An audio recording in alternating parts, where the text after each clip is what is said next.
Boa noite, meus amigos e minhas amigas, do nosso canal Escola Teológica Católica.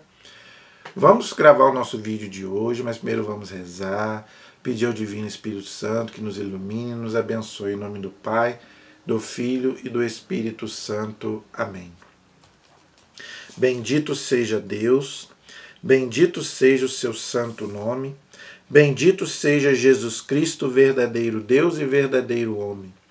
Bendito seja o nome de Jesus, bendito seja o seu sacratíssimo coração, bendito seja o seu preciosíssimo sangue, bendito seja Jesus Cristo no santíssimo sacramento do altar, bendito seja o Espírito Santo Paráclito, bendito seja a grande Mãe de Deus Maria Santíssima, bendito seja sua Santa Imaculada Conceição, bendito seja sua gloriosa Assunção, bendito seja o nome de Maria, Virgem e Mãe. Bendito seja São José, seu castíssimo esposo. Bendito seja Deus nos seus anjos e nos seus santos. Deus e Senhor nosso, protegei a vossa igreja. Dai-lhe santos pastores e dignos ministros. Derramai as vossas bênçãos sobre o nosso Santo Padre, o Papa Leão, sobre o nosso Bispo Roberto, sobre o chefe da nação e do Estado, e sobre todas as pessoas constituídas em dignidade, para que governem com justiça. Dai ao povo brasileiro paz constante e prosperidade completa. Favorecei com os efeitos contínuos de vossa bondade o Brasil, este bispado, a paróquia em que habitamos, cada um de nós em particular e todas as pessoas por quem somos obrigados a orar, ou que se recomendaram às nossas orações. Tende misericórdia das almas fiéis que padecem no purgatório. Dai-lhe, Senhor, o descanso e a luz eterna. Pai nosso que estais nos céus, santificado seja o vosso nome. Venha a nós o vosso reino, seja feita a vossa vontade, assim na terra como no céu. O pão nosso de cada dia nos dai hoje. Perdoai as nossas ofensas, assim como nós perdoamos a quem nos tem ofendido. E não nos deixeis cair em tentação, mas livrai-nos do mal. Amém. Ave Maria, cheia de graça, o Senhor é convosco. Bendita sois vós entre as mulheres, e bendito é o fruto do vosso ventre, Jesus. Santa Maria, Mãe de Deus, rogai por nós, pecadores, agora e na hora de nossa morte. Amém. Glória ao Pai, ao Filho e ao Espírito Santo, como era no princípio, agora e sempre. Amém. Santo anjo do Senhor, meu zeloso e guardador, se a ti me confiou a piedade divina, sempre me rege, me guarde, me governe e me ilumine. Amém. São Miguel Arcanjo, defendei-nos no combate. Seja o nosso refúgio contra as maldades e as ciladas do demônio. Subjugo Deus, incessantemente vos pedimos. E vós, príncipe da milícia celeste, pelo divino poder, precipitai no inferno a Satanás e a todos os espíritos malignos que andam pelo mundo para perder as almas. A cruz sagrada seja minha luz. Não seja o dragão meu guia. Retira-te, Satanás.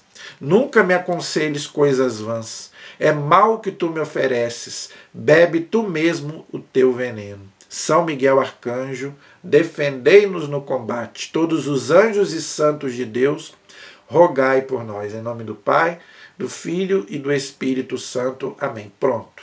Já estamos na graça, na bênção de Deus. E vamos à nossa vinheta.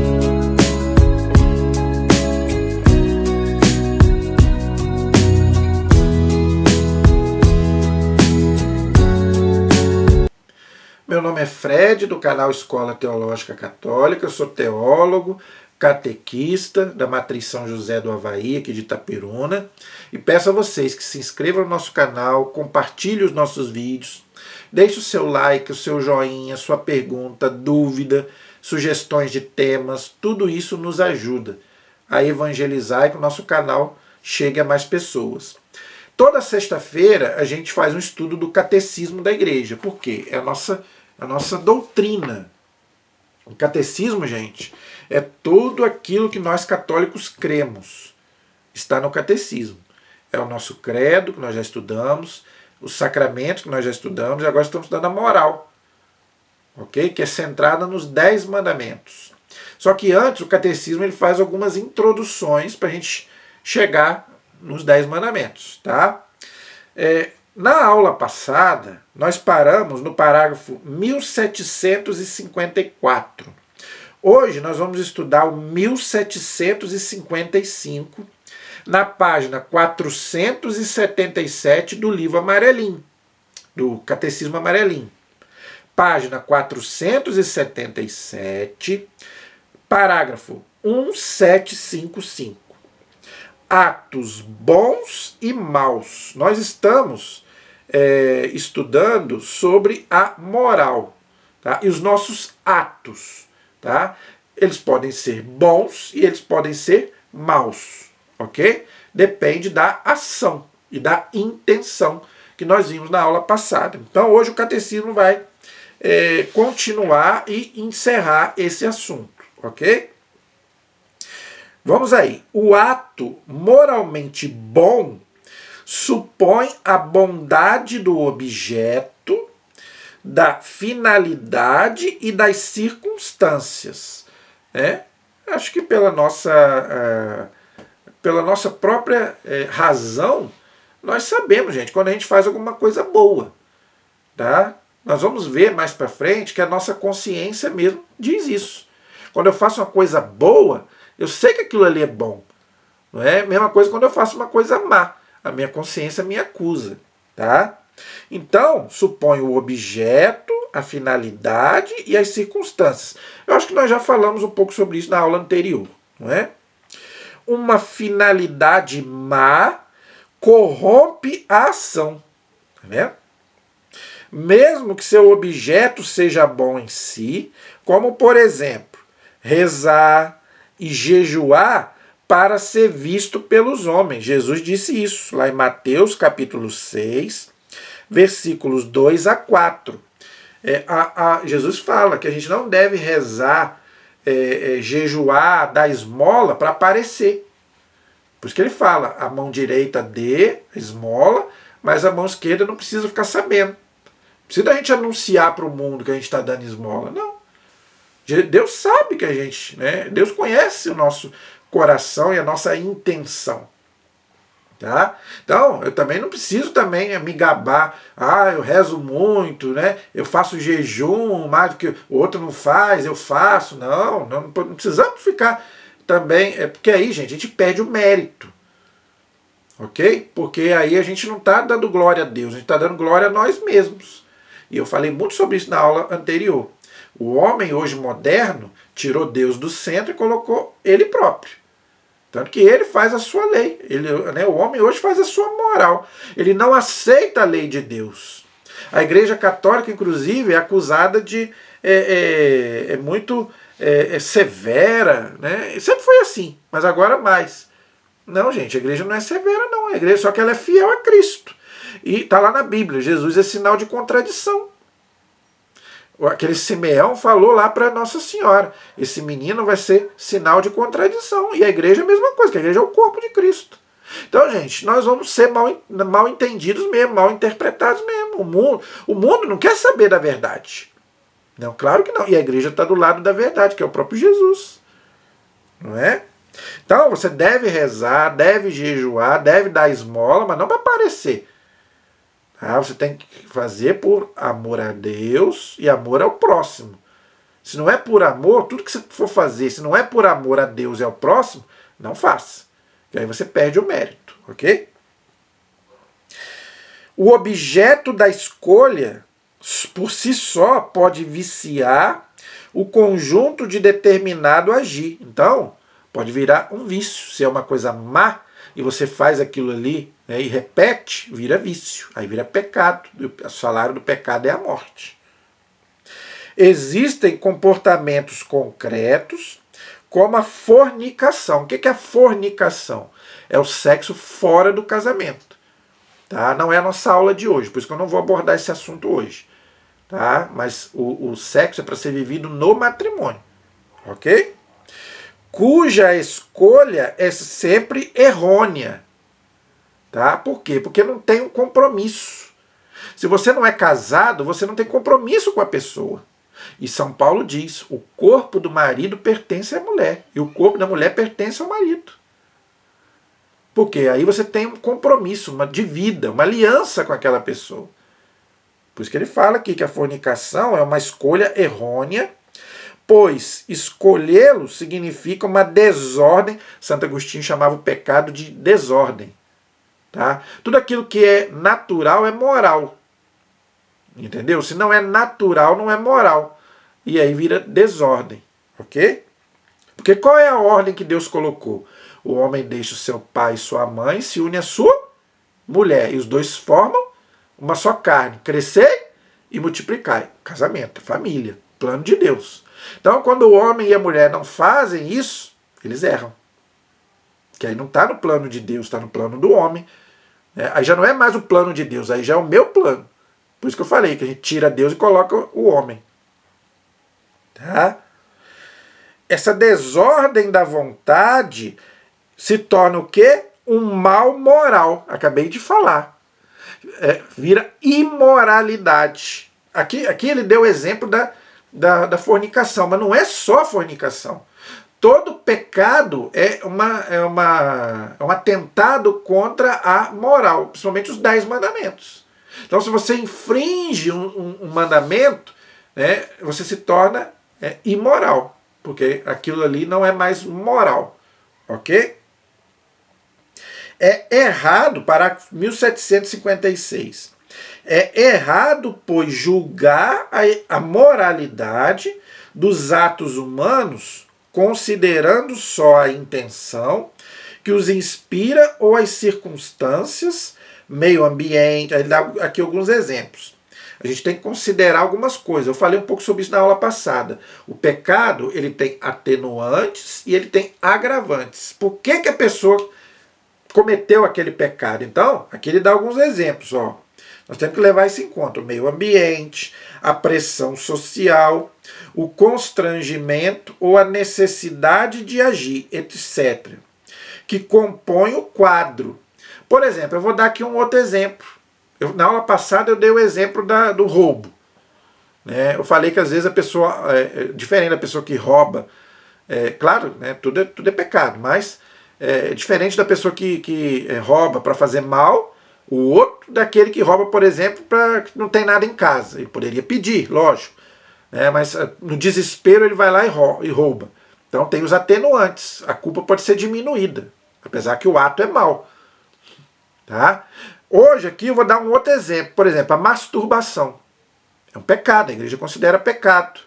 Mas aqui ele fala do ambiente, da pressão social, do constrangimento, a necessidade. Então, por que aquele jovem está se masturbando? Por quê? Então, Deus vai levar isso em conta. Tá? Muitas vezes é uma compulsão, um vício. Não é? Então, quer dizer, claro que a gente tem que lutar contra tudo isso, lógico. Né? Mas a gente sabe que a carne é fraca. Né?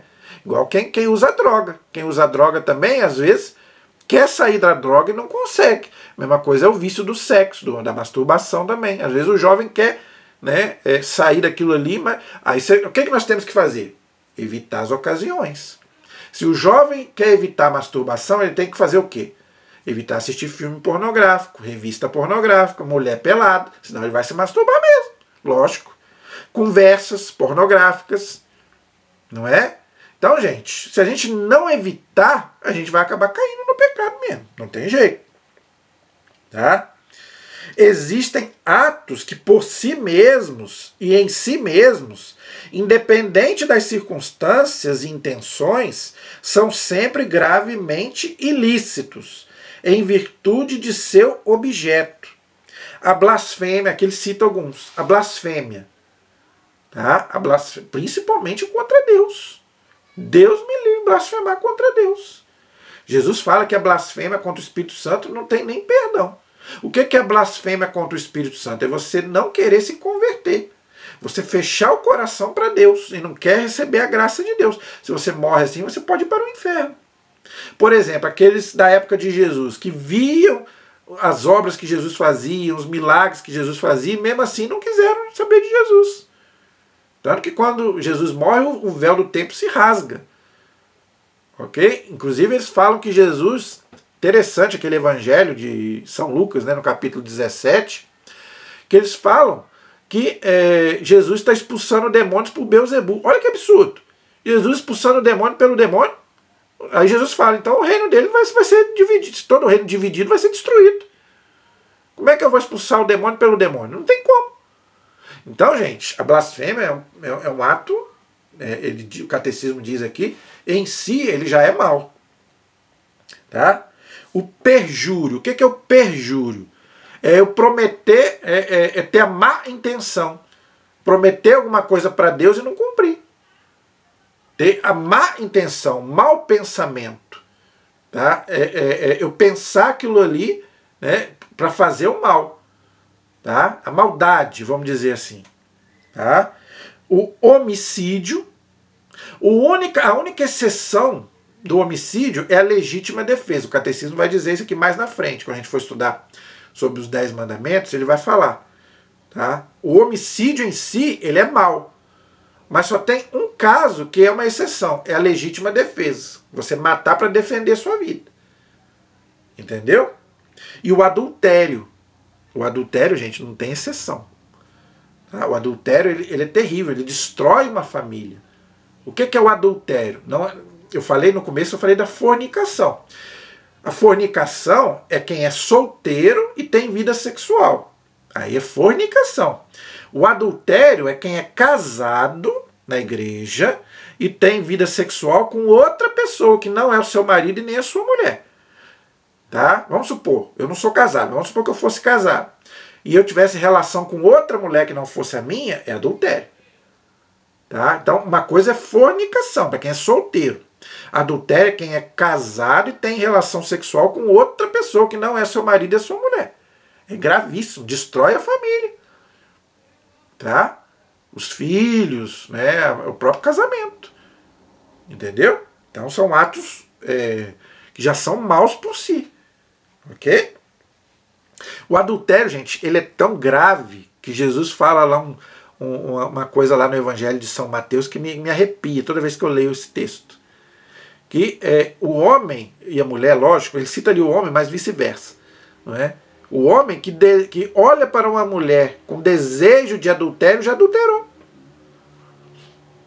Não precisa praticar o ato, mas só dele querer adulterar já é adultério. Só dele pensar, né? Por isso que a gente reza na missa, né? Pede perdão. Pensamentos, palavras, atos e omissões. Então você pode pecar por pensamento, palavras, atos e omissões. Por isso que a gente pede perdão na missa. Todo mundo vai na missa sabe disso. Nós rezamos isso no ato penitencial. Não é permitido praticar o mal para que dele resulte um bem. Entendeu? Então você não pode fazer nada mal para do mal tirar um bem. Entendeu? Não, claro que não.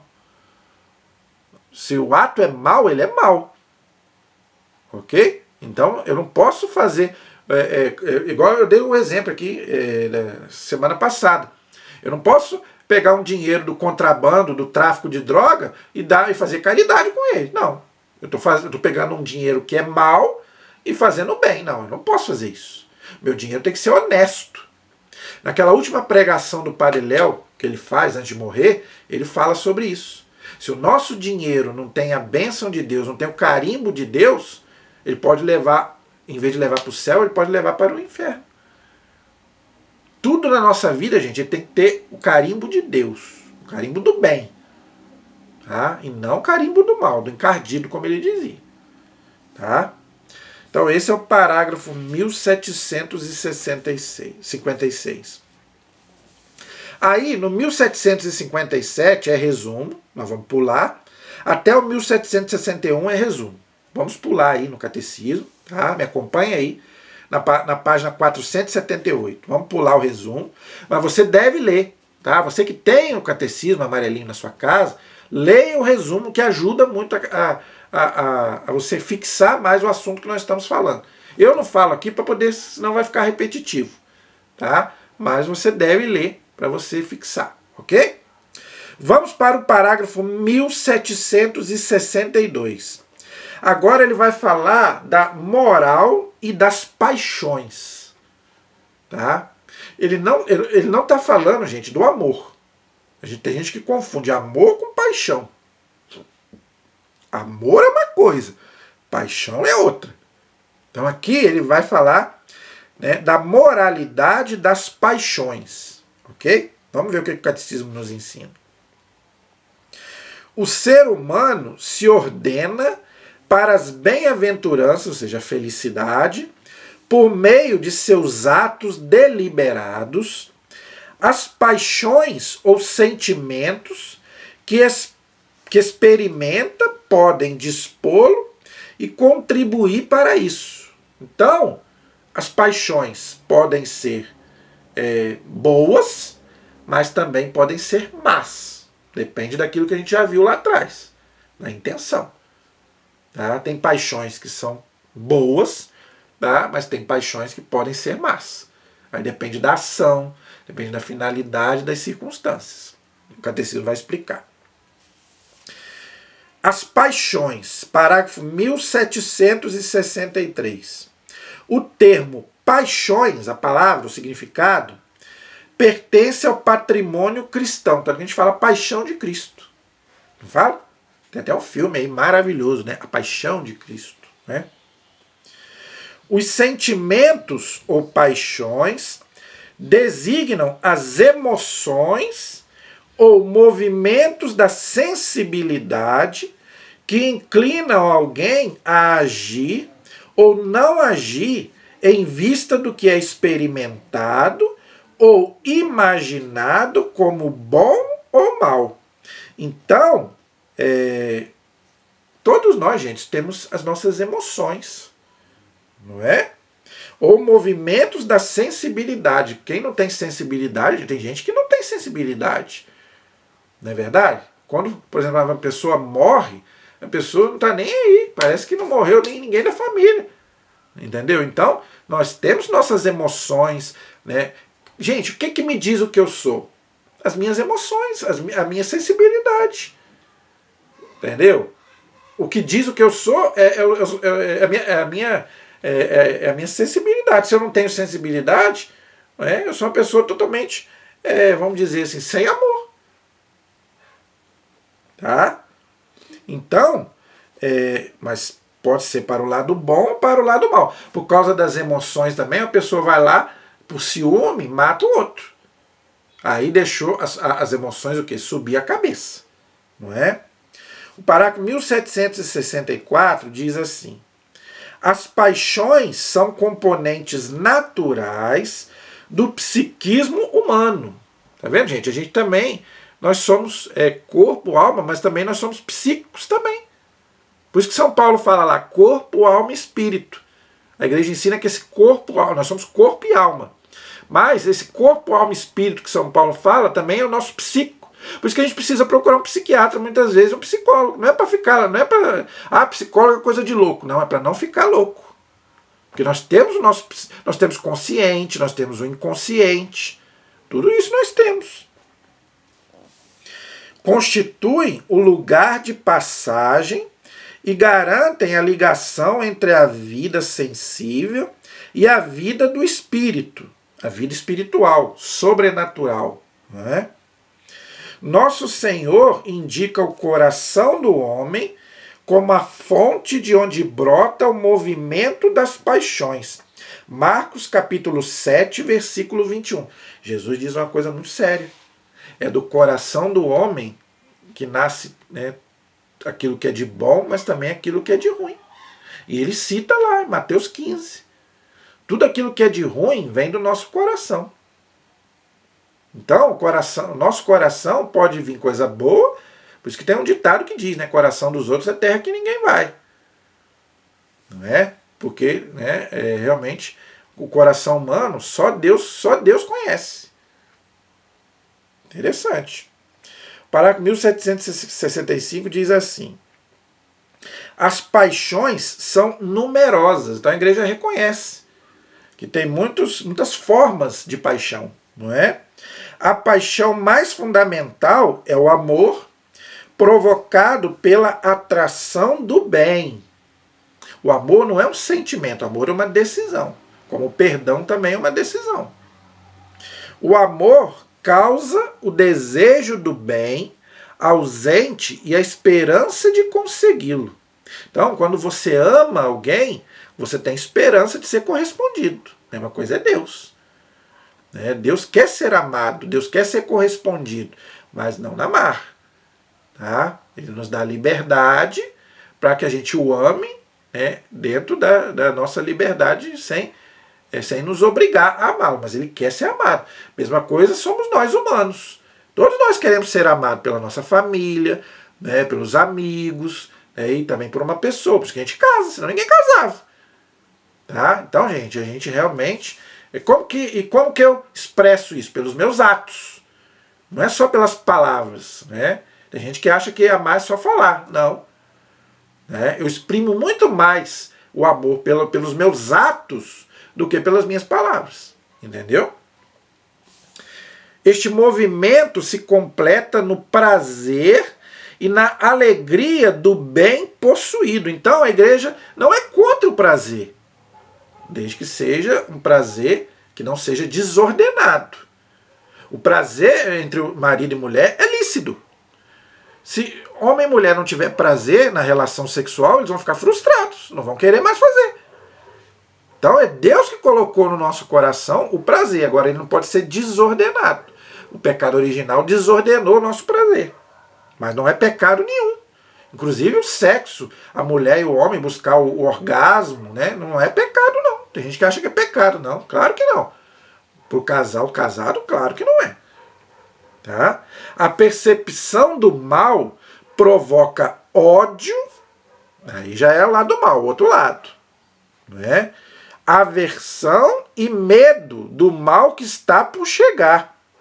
Este movimento se completa na tristeza do mal presente ou na cólera que a ele se opõe. Então, gente, são coisas que já são más por natureza. Ódio, não é? Medo. O cristão não pode guardar ódio dentro de si. Então, se você começa a guardar ódio e você começa a agir e as pessoas veem que você tem ódio, né, nos seus atos, então você vê que aquela pessoa ali é má. Medo é outro sentimento que a gente não deve ter. Tá? Nem da morte. Claro que a gente tem medo da morte, mas a gente tem que confiar em Deus. Tá? Cólera. Cólera é o quê? Briga, querer brigar. Né? Por que muita gente mata o outro? Cólera. Não consegue se dominar, nós temos que nos dominar. Não é? Tristeza. O cristão não pode ser triste. Tá? É um mau cristão. Cristão triste, mal-humorado. Gente, o livro do Eclesiástico ele diz uma coisa importantíssima. A tristeza matou muita gente. Por isso que São Paulo diz, alegrai-vos sempre no Senhor. Parágrafo 1766. Amar é querer algo de bom para alguém. Né? São Tomás de Aquino que diz isso. Eu já tinha ouvido falar. Amar é você querer o bem do outro. Até mesmo se não for com você. Às vezes você gosta de uma pessoa, de uma menina, aquela menina não vai te corresponder, mas se ela for feliz, mesmo que não seja com você, você também vai ficar feliz. Isso é amar. Entendeu? Então a gente também tem que desejar também o bem do outro. independente se é com você ou não. Todos os demais afetos têm sua fonte no movimento original do coração do homem, que eu já expliquei, para o bem. Só existe o bem que é amado. Né? Tem até um santo que fala, né, que Jesus, ele o bem não é amado. Jesus não é amado. Ele amou tanto o mundo, né, o coração de Jesus, porque o coração de Jesus sangra. De Nossa Senhora também. Né? Eles que amaram tanto esse mundo, e eles só recebem ingratidões, não é? Blasfêmias. Por isso que o Sagrado Coração de Jesus e de Maria vive, né? Nossa Senhora vive chorando.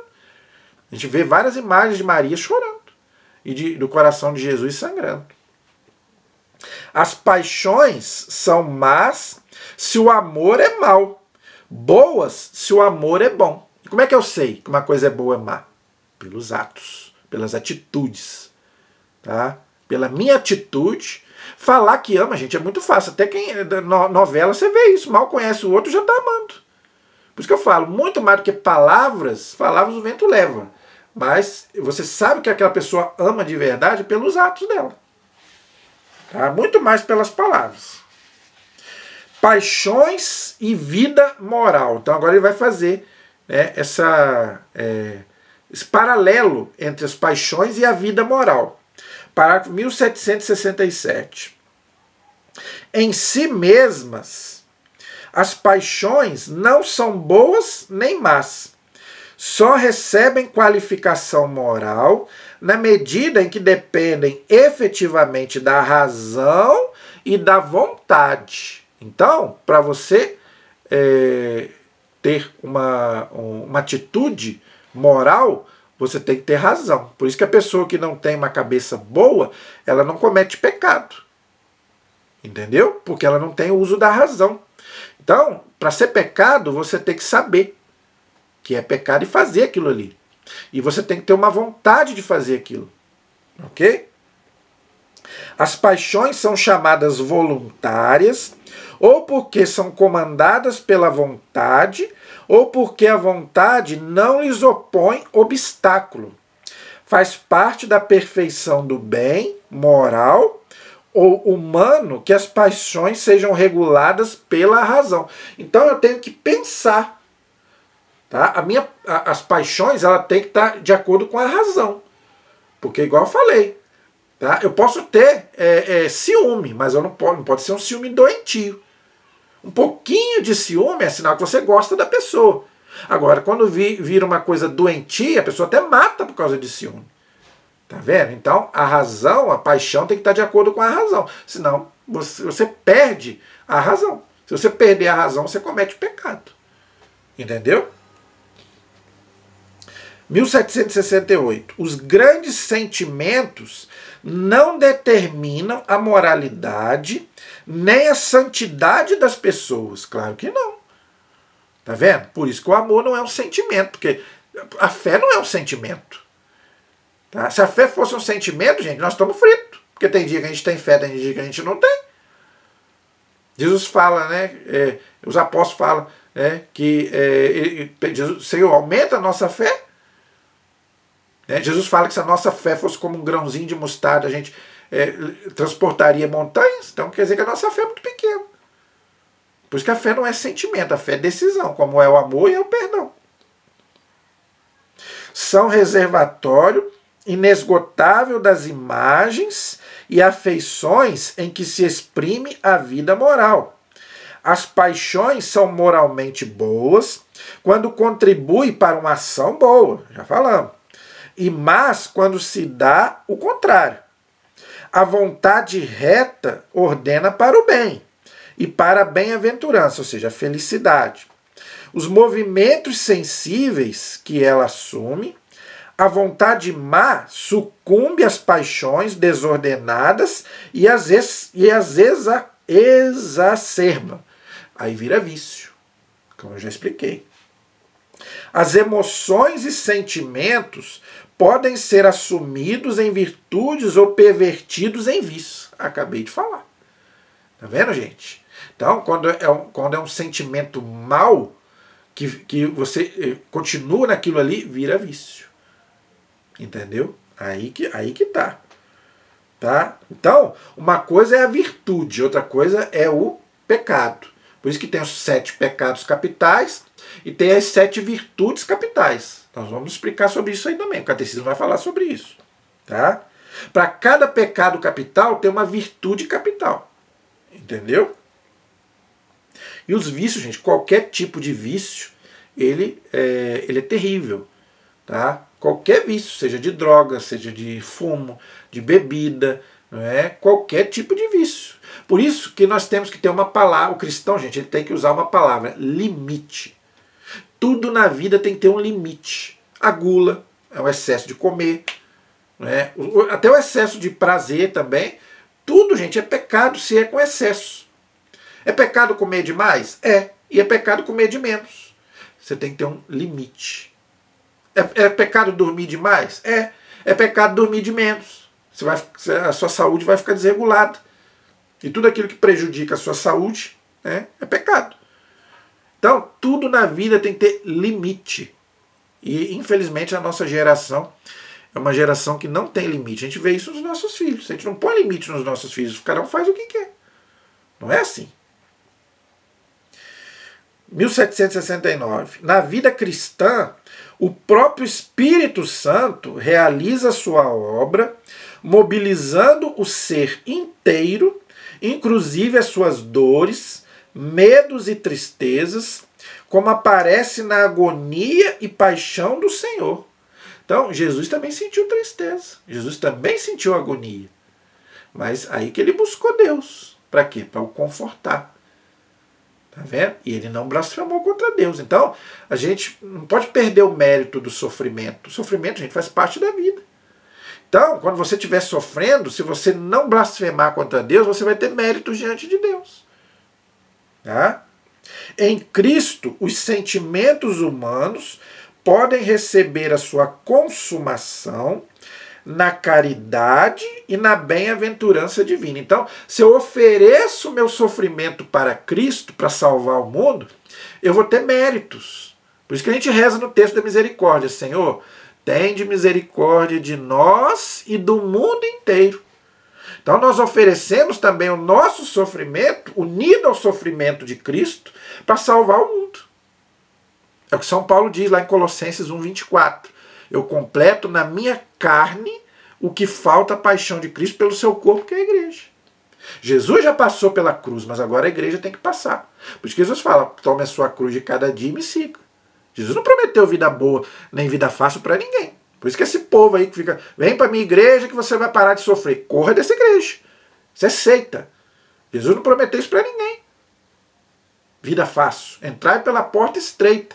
Fácil ir para o inferno. Para o céu não é fácil não. Último parágrafo de hoje, 1770. A perfeição moral consiste em que o homem não seja movido ao bem exclusivamente por sua vontade, mas também por seu apetite sensível, segundo a palavra do Salmo. Meu coração e minha carne exultam pelo Deus vivo. Está lá no Salmo 84, versículo 3. Vou repetir. Meu coração e minha carne, ou seja, a carne, gente, quer dizer natureza humana, ok? Exultam pelo Deus vivo. Então, né, eu tenho que me nortear pelo, igual está falando aqui, por Deus. Tá? Deus tem que ser o meu norte. Porque se Deus não for o meu norte, aí quem vai ser o meu norte? Eu mesmo. Tá? Aí quando eu sou meu Deus, aí, meu amigo, minha amiga, aí as paixões viram, né? Aí viram, a liberdade vira libertinagem, aí é aquilo que eu sempre ouço, né? Eu faço o que eu quero da minha vida, a vida é minha. O corpo é meu. Quantas vezes eu ouvi falar isso? A vida é minha, eu faço o que eu quero, o corpo é meu, eu faço o que eu quero. Quem disse isso? Você está enganado. A sua vida Deus pode tirar daqui a 1 minuto. A minha, Deus pode tirar daqui a 1 minuto. Entendeu? Então, gente, pelo amor de Deus, a gente tem que então nos nortear. A nossa vida tem que ter um norte. Tá? É Deus. Ele é o nosso norte. para que a gente possa ter uma reta intenção moral, ok? Viver de acordo com a lei de Deus e a vontade de Deus. Aí depois nós vamos ter a recompensa, que é o céu. Tá bom? Então, gente, 1771 é resumo, até 1775. E na próxima aula nós vamos falar da consciência. A consciência moral. A consciência, gente, é a voz de Deus para nós. Sabia disso? Deus fala pela consciência, através da nossa consciência. Tá? Então, quando eu ajo contra a minha consciência, aí realmente estou agindo contra a voz de Deus. Tá? Agora, é claro que a consciência precisa ser. Não pode ser também.